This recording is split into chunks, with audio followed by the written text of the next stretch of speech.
Well, good afternoon, everyone. What we know for sure is the FBI report did not corroborate any of the allegations against Judge Kavanaugh.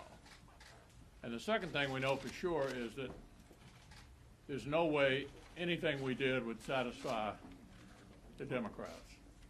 They've always got a reason why the goalposts need to be moved farther down the field, and nothing we could do would satisfy them. They're dug in. You've seen it from the beginning. And with that, I want to turn it over to Chairman Grassley and the members of the committee, who I think have done a really outstanding job. Thank you, Mr. Leader. Before I say a few words, so I won't have to announce each person after me, is going in this order will be Hatch, Cornyn, Lee, and Tillis. So please just come to the podium and say whatever you want to say, and then we'll take questions. This is the 87th day. That's 3 weeks longer than the average of the last 3 or 4 nominees to the Supreme Court. So don't tell me we haven't spent enough time. Also, I feel very good about where this nomination is right now. Now, I don't say that from the standpoint of counting votes. I say that from the standpoint of the qualifications of this candidate and the fact that those qualifications to be a Supreme Court justice based upon his 12 years on the DC circuit without anybody finding any fault with his qualifications to serve there, but that hasn't been talked about much. Everything else. This person is very well qualified. A person that believes in the principles of due process, the presumption of innocence, and readiness to serve are recognized. So Judge Kavanaugh should be confirmed on Saturday. Now, this started downhill very quickly on about July the 10th, when Schumer said that we're going to do everything we can to stop this nomination. And you can look back 87 days and you can see that everything but whether he's qualified to serve has been brought up. I've tried to commit, and I think I've carried out what I promised immediately, that we were going to have a fair and thorough process. We have had a fair and thorough process, and I think that's best demonstrated by the fact that the minute I read about who the person was in the Feinstein letter, Dr. Ford, I read about her name in the paper, and we got on it right away to provide the forum she wanted. And in turn, we provided the same forum for Kavanaugh. But what I've been dealing with since July the 10th, the downhill slope that Schumer's put us on, is really dealing with a demolition derby. And they just about destroyed a good person to be on the Supreme Court. So, hopefully we're 48 hours away from having a new person on the Supreme Court. I certainly endorse everything that the chairman of the committee has said. Look, I'm disappointed in my Democratic colleagues for what they're doing. There's no excuse for it, but they're doing it. I'm grateful to the FBI for their efforts in doing a thorough, very important investigation. Many of us have said that if Judge Kavanaugh did what he's been accused of doing by some of the Democrats and outside people, some outside people, he should be disqualified. But after investigations from both the committee and the FBI, we have found nothing, absolutely nothing to corroborate accusations against him, and we need to confirm him right away. His confirmation will be a victory for the Senate as an institution, a reminder that the politics of baseless personal destruction has no place here. I think he's one of the best nominees I've seen in my 42 years in the United States Senate. And I apologize to him for the way he's been treated. Yes, this is an important position. Yes, and Democrats have a right to feel very worried and upset about a Republican getting this seat, because they thought they had won the election. But that isn't the case. And our side has handled this, I think, with discretion,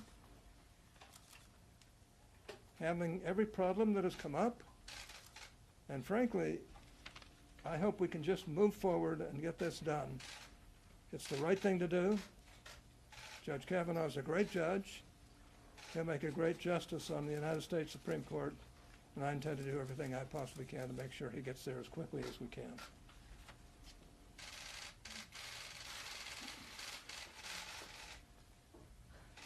Our friend, the senior senator from Minnesota, said about this confirmation process, she said, this is not normal. Well, I agree with her. Because if this is the new normal, woe be to the Senate and any nominee that would be subjected to the unacceptable character assassination that we've seen directed at this nominee in this case. If that's the new normal, I don't know who would want to serve, and frankly, I think people would be justified in losing any respect for the Senate and the way it conducts itself during the confirmation process. So more is at stake than just this nomination and the Supreme Court. The Senate itself is on trial here. A vote against Judge Kavanaugh tomorrow will be an endorsement of the mishandling of this confirmation process because of hiding relevant information that could have been examined on a bipartisan basis in a way that respected Dr. Ford's request for privacy, and gotten to the bottom of this as we have attempted to do now with 20 million people watching on television.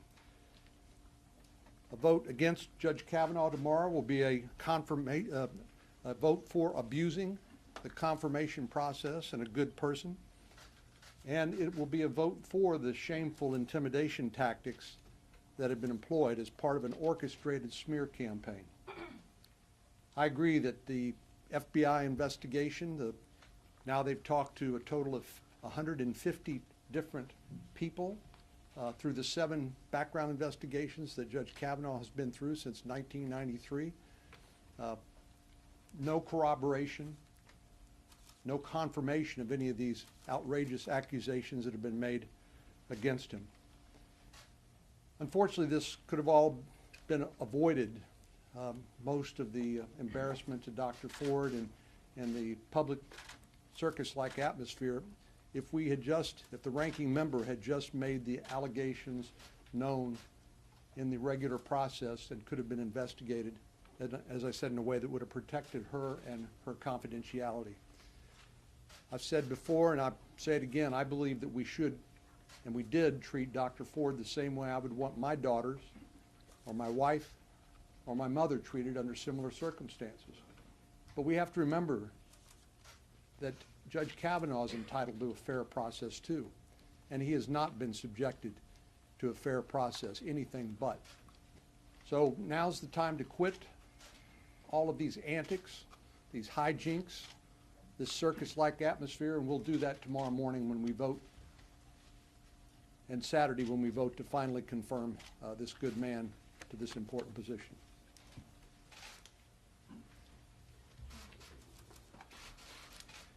The process of reviewing the FBI reports that we received this morning has been exhaustive.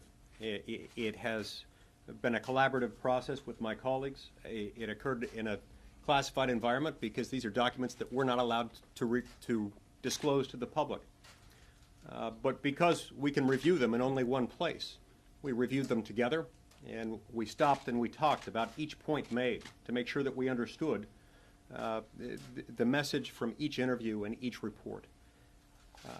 Although that part of it, by operation of law, is not allowed to be public, I want to give you the assurance that we treated these documents just as we've treated each and every allegation with utmost seriousness, with a desire to do nothing more than search for the truth. And just as we've spent hours upon hours hearing testimony in open hearings before the public, we've also spent hours upon hours reviewing these documents in a classified environment. Allegations of sexual misconduct are serious, of sexual assault or of a most serious nature, and always have to be treated with utmost seriousness. They have been in this case. Again, this is someone who's been through 7 background investigations in the course of the last 3 decades, with over 150 people interviewed with regard to him. This is a man of outstanding character who has lived an exemplary life. He and his family have been subjected to a lot of questioning, a lot of embarrassment, a lot of humiliation in recent weeks. That has been a difficult part of this process for him. But in the process of doing that, he's proven his character and his willingness to be candid with the public, and even sharing facts that are at times uncomfortable. I'm convinced of this man's character, of his truthfulness, of his qualifications to serve on the Supreme Court of the United States. I wholeheartedly support his confirmation and look forward to voting for him in the coming hours. Well, I agree with everything my colleagues have said. I also want to say that Dr. Ford, I firmly believe, experienced a traumatic event in her life. I just also believe that there's no evidence that we've seen through the FBI background checks, through the time that we've spent in the hearing, to substantiate that these claims are properly alleged and directed towards Judge Kavanaugh. Thousands of pages in that briefing room. Senator Lee and I were in that room together for an hour. We braked for an hour, then we were all back for 2 hours. At the desk is also some 1,500 pages that document the prior FBI background investigations. And in none of those was there any reference, and keep in mind, this goes back 23, 24 years. This would have only been 6 or 7 years after he was out of college. Certainly, if it was in recent memory, you would have seen some whip or some suggestion, and yet there was none. The last thing I'll leave you with is it appears as though since one of the tacks that some of my colleagues on the other side of the aisle have taken here is not working, they're not really able to substantiate the allegations, now they've moved to this narrative of the way he behaved in the hearing last week was somehow putting to question his judicial temperament. In the 31 hours that he was before the Judiciary Committee, I saw Judge Kavanaugh. He was extremely patient with unfair questions being cut off, but he maintained his poise throughout those 32 hours with very few breaks. Last week, I saw Brett Kavanaugh. I wasn't judging him as a judge. I was judging him as a human being who's having his life destroyed before his very eyes, having his 13-year-old daughter heartbroken, and having his wife issued death threats. And I would defy anyone in this room, if they had gone through that same experience, if you wouldn't have had those same emotions. And yet, over the course of that testimony, nearly 2 hours, I think he composed himself and did a good job in answering the questions and defending his good name. We're ready for questions. Direct them to whoever you want to answer. Chairman Grassley, can you explain to us how you came up with your list of who should be interviewed by the FBI? I think I'll let you do that because you were at the same meeting I was at. We did not come up with a list of people who the FBI should interview. The FBI was requested to conduct an investigation into any and all credible current accusations of sexual misconduct by Judge Kavanaugh. And the FBI made the decision from there as to who to interview. So then as a follow-up to that, why not have the FBI interview people in whom Christine Blasey Ford confided in over the years? Aren't those kinds of conversations usually key to sexual assault investigations? They did, and I think I answered your question.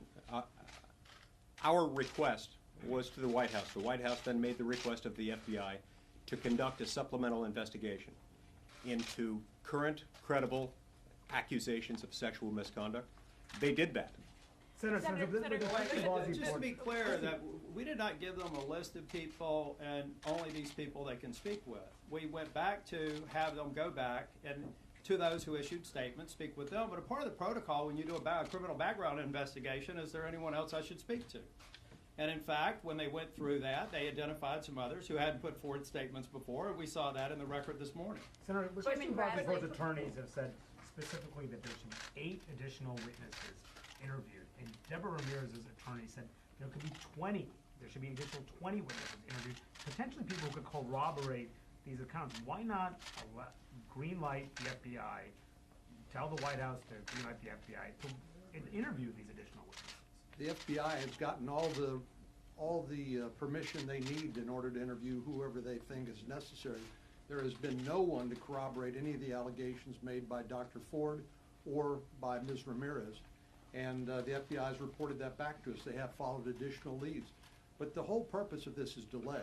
This is not a search for the truth anymore. It became clear early on when this allegation by Dr. Ford was hidden from the committee and handled in such an extraordinary way against her wishes and without her consent. This is a search and destroy mission. This is not a search for the truth.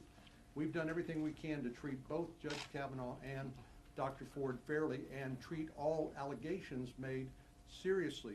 That's been exhaustively studied by the FBI as well as Judiciary Committee staff. There really isn't anything else. 20 additional witnesses is not that Senator, much. the president has said that the president has said that there shouldn't be even a little doubt, given the fact that the accusers are suggesting that there are additional people who could corroborate their stories. Are you confident that you have eliminated any cloud of doubt? All of the people identified by Ms. Ramirez and Dr. Ford have testified contrary to the way Ms. Ramirez and Dr. Ford have alleged.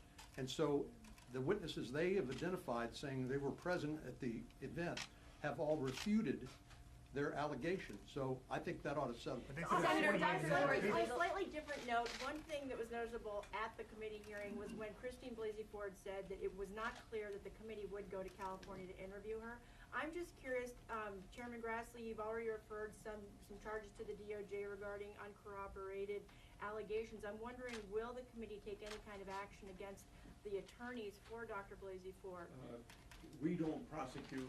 Or will you refer them to the ABA? Right now, I'd say, I don't know, and I don't know whether there's any reason to. I think that what I'd like to do when we get all done, because this is almost rock bottom, I would like to have the future mending things so we can do things in a collegial way that the United States Senate ought to do, and particularly when it comes to Supreme Court nominations. And you folks can have something to do with this. Now, I would never use the word fake news. I consider you folks policemen for our democratic system of government. But I want to show you where some of you have bias. I've had demonstrators in my office for 2 weeks now, both for Kavanaugh and against Kavanaugh. And one time, the people that were for Kavanaugh wanted to be interviewed. And they said, we are only interested in interviewing people against Kavanaugh. Now, that's a bias that none of you should be proud of. Chairman Grassley, Dr. Ford's legal team has sent a letter to the FBI, and they're characterizing this investigation as a stain on the process, on the FBI, and on our American ideal of justice. What's your response to that characterization? I'll give you, let the FBI do what the FBI is hired to do and keep political interference out of it. And my making a call to the FBI that you ought to do something is political interference. I made no call to the FBI since this whole process started a week ago, and I'm not going to. I never had any conversation with anybody in the White House because I got confidence in the FBI. They go where the facts lead them. Well, I think it's also important to consider the source. This is a legal team that when we formally communicated on more than one occasion that we would come to California and have a confidential interview and on her terms, for Dr. Ford to testify she wasn't aware of that really makes me wonder the competency of the folks that she has advising her. Either the competency or the political bias that they have. Senator, Grassley. will the public ever be able to see this Senator report? Ford, and also for Chairman Grassley, how do you think history is going to judge what Christine Blasey Ford has done? Well, of course, none of us have that perspective yet. But I hope what history documents is that what I said earlier, that once we learned of her identity, once her name was leaked contrary to her wishes and without her consent to the public. And she was forced to tell her story not in a safe, confidential setting, but in a circus-like atmosphere. I hope we did the best we could under those awful set of circumstances to treat her with respect and dignity and listen to her. But that doesn't mean that we forget our basic concepts of fair play and constitutional due process. That's why we've tried to interview every witness that has any alleged knowledge of relevant facts. And because we believe we're a country that believes in the presumption of innocence and due process of law. And what we know now is there is no corroboration. No one confirms the allegations of Dr. Ford, even people she identified as being present at the scene. So I believe we've done the best we could under these circumstances, given the incredible mishandling of Dr. Ford's allegation by the ranking member on this Judiciary Committee, to try to treat everybody fairly. But it's time now to vote, and that's what we're going to do starting tomorrow morning. Hold on, anybody on the back row? Senators, will the public ever be able to I see want this? to say something before you ask your question. As someone who actually tried cases in the federal court system, and in front of two of the most notorious judges in the history of our country, and one case is in front of them, by the way, I want you to know I take this stuff very, very seriously. And I don't know that I've ever seen anybody who would exceed Judge Kavanaugh as a judge in the federal court system. I personally resent the calumny that's been heaped upon him. It just isn't right, it isn't fair, and it sends a message to everybody that you really want to take a federal judgeship in the future. Now, this is just wrong. And unfortunately, there are some people who just don't care. And they know that these judges on the Supreme Court are going to handle very, very difficult issues.